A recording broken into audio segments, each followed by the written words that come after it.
What is going on, Washington football team fans? This is another video coming at you from the Washington Football Report. This is JD, and let's dive into this. So, the conclusion of the draft. This is actually Tuesday.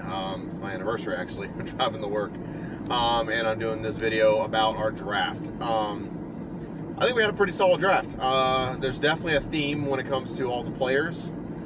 Something that I didn't know, a statistic I've never really heard of much, but they had to kind of rely on that this year because there was no combine. This thing called RAS, Real Athletic Stats, or something like that, Realistic Athletic Stats, or something like that. So that's a stat that Ron kind of like banked on. So, like for example, Jamin Davis, that was our first round pick. He is the 15th highest athletic player to ever come out of the draft since 1987. 15th highest. So that's pretty athletic. It's pretty athletic. There's a lot of people coming in the draft, a lot of people going teams, so on and so forth. That's, oh man, how many people is that? There's like 260. It's 30 years. That's thousands of players, and he's the 15th most athletic. So yeah, his athleticism off the charts. Samir Cosmi, the second most athletic offensive lineman to ever come out of the draft since 1987. Second most athletic. Benjamin St-Juste, same thing. Dyami Brown. I'll go through every pick, kind of get my thoughts on each. So initially, Jamin Davis, he was on my radar, but I thought we could have got him in the second.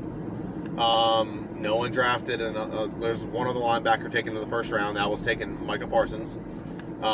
We could have waited and traded back, but you also have to have someone to trade with you. So it's kind of a double-edged sword. There we go.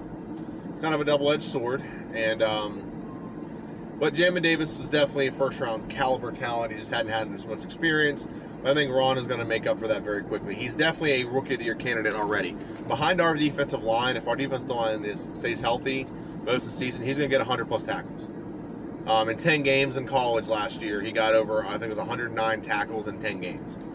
That's it. That's incredible. He's fast. He's athletic. He can cover. There's a lot of good things about him. Again, we could have traded back for him, but for all we know, Washington was trying to, and no one would bite. At that pick, we could have had Christian Darrisaw. Apparently, Jeremiah Owusu-Koramoah was overrated, and that's where a lot of people thought Koramoah would have fallen. But that's where a lot of people thought we would pick him. But right there, we got Jamin Davis, solid pickup in the first round. Samuel Cosmi, second round. Actually, Joseph Owusu-Koramoah was right after this pick, drafted.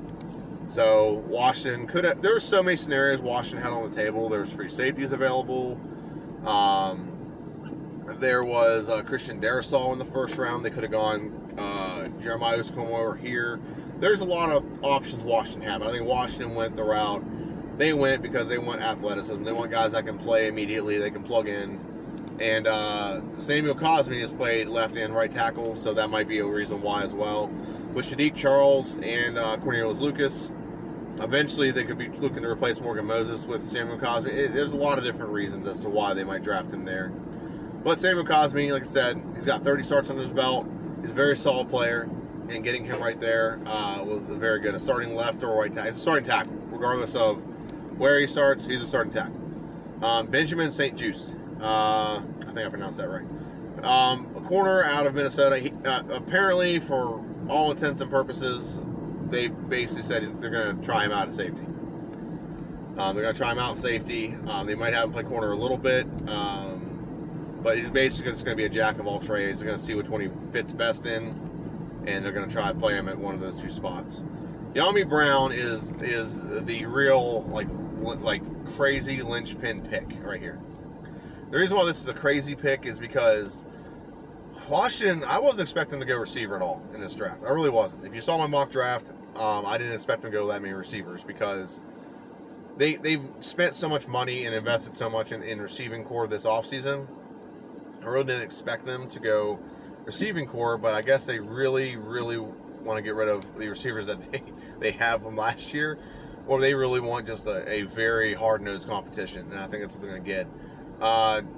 De'Ami Brown has a lot of the same skill sets as Terry McLaurin. The amount of stuff that Washington can do right now in the receiving game with just receivers, not including tight ends, is insane. There's so much speed. De'Ami Brown's the slowest guy of like our three best weapons. You have McLaurin, you have Gibson, and you also have Curtis Samuel. And De'Ami Brown is actually the slowest of the four, but he still runs a 4.40. It's incredible how much speed they've accumulated on that on the offensive weapon. There we go. John Bates, the tight end they drafted out of Boise. This one kind of surprised me.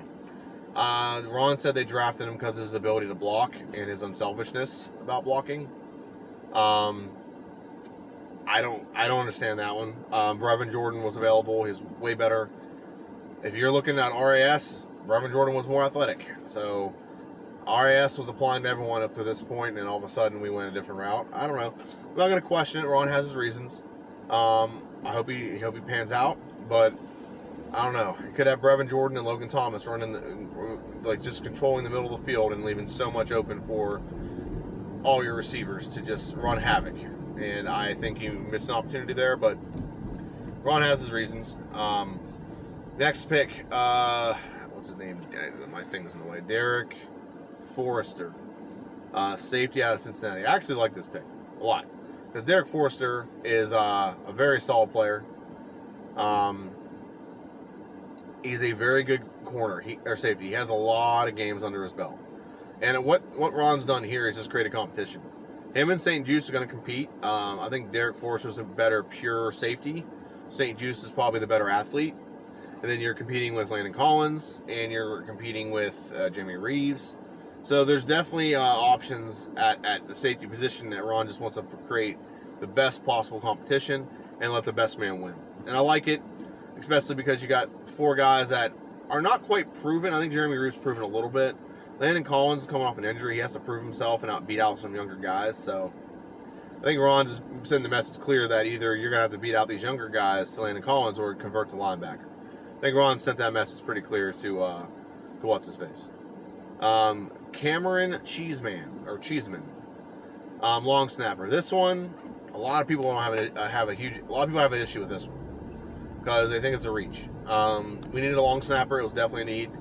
And the guy went out and bought a hat for us long before the draft ever started because he was that confident Washington was going to draft him. So I think Washington had this planned all along. Washington actually traded up in the draft, next year's 5th and I think 6th or something like that, to get more picks now. So this is one of those picks. I kind of thought Ron would trade back, not up, but it is what it is. And Cameron Cheeseman, welcome to the team. He's a long snapper. I don't know why we didn't just re-sign Nick Sundberg, but it is what it is. Will Bradley King. He's a defensive end out of Baylor. We went back-to-back defensive end picks. I think Ron, like I said, is just trying to go young at positions rather than re-signing Kerrigan. I don't think Kerrigan had a bad year, so I don't know how you would not benefit from having a seasoned pro on your defensive line like Ryan Kerrigan. But I guess Ron doesn't want to go that route. He wants to play young players like him and Shaka Toney, who I think Shaka Toney is like 8th all-time in sacks with Penn State. So he's definitely just trying to add some depth. How good these guys are, I have no clue. Right now, they're playing behind two of the best defensive end combo probably in the league, in Young and Sweat. So how much playing time they're going to get, I don't know. But Ron seems to think that they're going to back up those two and do very well. That's why he traded to make sure he can get that. And then the last pick that we got, it's the second last pick in the draft, Dax Milne. Dax Milne played with BYU. And a lot of people think that it might be one of the reasons why Zach Wilson went so high. I think it's because Zach Wilson's good. But he laid out for a lot of picks, a lot of catches. His contested catches were very high, things like that. So there's a lot of reasons as to why you might want to go for him. Big, strong receiver. And like I said, this is just adding more competition to the receiving room. Like right now, off the top of my head, I got to remember this. It's a lot. It's a lot of receivers we have. We have McLaurin, Curtis Samuel, Humphreys. There's our top 3. Then we have Dyami Brown, Dax Milne, Cam Sims, Steven Sims, Kelvin Harmon, Antonio Gandy Golden. Right there's 9. I'm missing one more, ain't I? Isaiah Wright. So there's right there 10 receivers, and I'm sure we have more in there I'm just not thinking of. But that's a lot of receivers, and we're not keeping 10 receivers. I guarantee you that. There's that kid we signed from Houston that he's available. So there's just so much Washington can do when it comes to offense. And the top 5, my gosh, we've put together such a crew. And this year's going to be fun to watch. I mean, Fitzpatrick's going to light it up. He's probably going to throw a lot of picks, but he's going to go boom or bust on touchdowns. Maybe Taylor Heineke gets thrown in, and we have a little bit more of a what's the word I'm thinking of? A more stable quarterback situation rather than someone's going to go boom or bust all the time. But we'll see. I'm excited about either way it goes. I'm excited. Let's just put it that way. We're either going to light it up and have a lot of turnovers, but also light it up and probably have like 5,000 passing yards, 50 touchdowns, and like 25 interceptions or something with Fitzpatrick. But we also have the best defense in the league to counter that. And then the other side of that coin is, I don't know, maybe we go Taylor Heineke, who's more even keel, who's more, doesn't turn the ball over as much. He won't get as many touchdowns, but he'll manage the game a little better. And we won't have to worry about a lot of turnovers. We just got to make sure he'll just not lose games for us. And with the weapons we have, I still think he could throw it. He lighted up against Buccaneers last year. And his number 1 receiver was pretty much, McLaurin was there, but he was playing injured. His number 1 receiver was Cam Sims. So, yeah. It's exciting. It's an exciting time to be a Washington fan. We'll see how many bandwagon fans there are. So, we also have one other player that's not listed on here. Sorry, I just drank a tea before this, and my mouth's kind of dry. So, I'm trying to get my mouth to stop being so dry. We also have one more player on this list right here that's not listed here. We went with an undrafted player. His name is Jarrett Patterson. Never heard of this kid. I suggest you go look him up. He only played 6 games this year. He played for Buffalo. He's about 5'6", very stout, small running back. But he's stout. He's like built. He kind of reminds me a little bit of Noel Devine. He's fast. But in 6 games this year, he had over 1,000 yards rushing. In 6 games, he had over 1,000 yards rushing. Let that sink in. In 1 game, he had 408 yards and 8 touchdowns. Now, was the level of competition he played good? Probably not. But he still, in 6 games, had over 1,000 rushing yards. That means the rest of the games, if he had 400 yards, I don't know his exact stats. I know he had 408 yards in that 1 game. So if it's exactly 1,000 yards, that means he had 592 yards over the course of 5 games, which is still pretty good. It's over 100 yards a game. So, very solid running back. I was very concerned that we didn't draft a running back, considering the fact that we don't have a lot of running backs on the roster. I mean, we have a lot of receivers, we have a lot of cornerbacks, and I was getting concerned throughout the draft, like, why are we not getting a running back? I don't want to have to rely on Peyton Barber and Lamar Miller. That's not someone I want to rely on if Gibson's down and all we have is McKissick. But now we have this kid, and I think this kid is going to beat out both Peyton Barber and Lamar Miller for the starting roster from week to week. I think we'll still maintain those two as like a backup situation, but from week to week, I think Patterson will get the call. It's actually nice to have a running back that small. Having a running back that small, he can hide behind the offensive line pretty well, and he can just hide and just burst, and he's got that burst. He's got a lot of that burst. It's exciting to watch. I can't wait. Just make sure this doesn't time out on me. So what do I think of this draft? I give it a solid B+. I really do. I think we had other needs. I think we could have gotten better players in certain spots, in my opinion. But Ron has his way of grading it. He wants character guys. I think if you have a good locker room, if you have one guy that might not be the greatest character guy, I think he can conform, or you just get rid of him. You're not going to have like a TO where you're going to ruin locker rooms now. I think you have the foundation built where you could have taken a guy or two that wasn't 100% the greatest character guy, but was just like such a better player. Like John Bates, that's a good. I'm sure he's a good player, and I'm sure Ron will use him pretty well and make him effective. I'm sorry, Brevin Jordan was just head and shoulders better than him. Head and shoulders better than him. So we'll see. We'll see.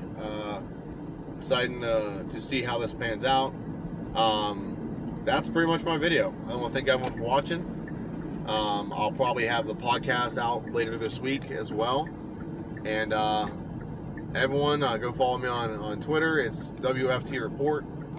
WFT, yeah. Just make sure. Sometimes I say WTF Report. Washington, the football. No, I can't do that. Washington team football. I can't do that. WFT Report, and this is JD. Hail to the Redskins. See you.